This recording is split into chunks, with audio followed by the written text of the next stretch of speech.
In May 2018, Buckingham Palace announced the Queen was pleased to grant Prince Harry a new title, which would then extend to Meghan Markle on marriage.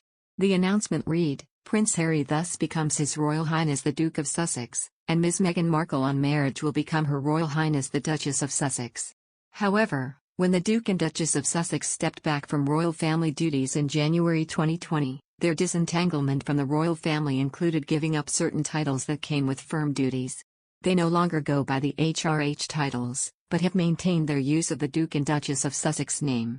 This may be down to the Queen's inability to take back such titles from Meghan and Harry once they have been granted, unlike the HRH title, a constitutional expert has told Express.co.uk.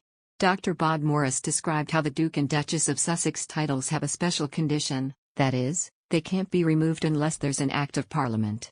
Dr. Morris, of the Constitution Unit at University College London, said the HRH title can be given or taken away by the monarch of the day, but once a Duke or Duchess title is conferred, it would require an Act of Parliament to remove the title. However, just because the Duke and Duchess of Sussex retain this title, does not dictate they must continue to use it. Prince Harry and Meghan have attracted criticism for continuing to use the titles across the Atlantic for the life they have carved out away from the royal family back in the UK.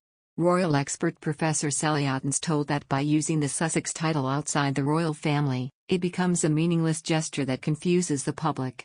She said, if you're not involved in the royal family, and you can't use the HRH, and the Queen has said to you, fine, if you don't want to be involved, you're not involved. What does it mean?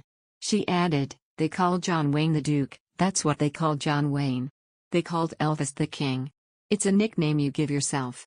Without the clarity of what the titles actually mean, behind merely possessing them, using them comes across as an empty gesture, she claimed. Professor Otnes continued, they get some superficial benefit from it. But if you aren't a Royal Highness, what does it mean?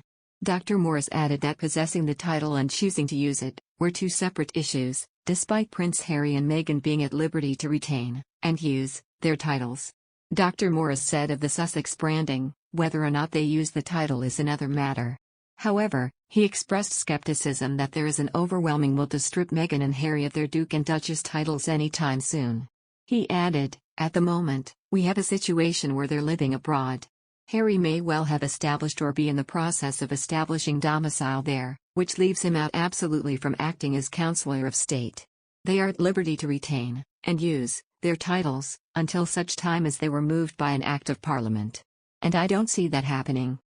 Besides, Queen Elizabeth has been urged to remove Prince Harry and Prince Andrew as Councillors of State.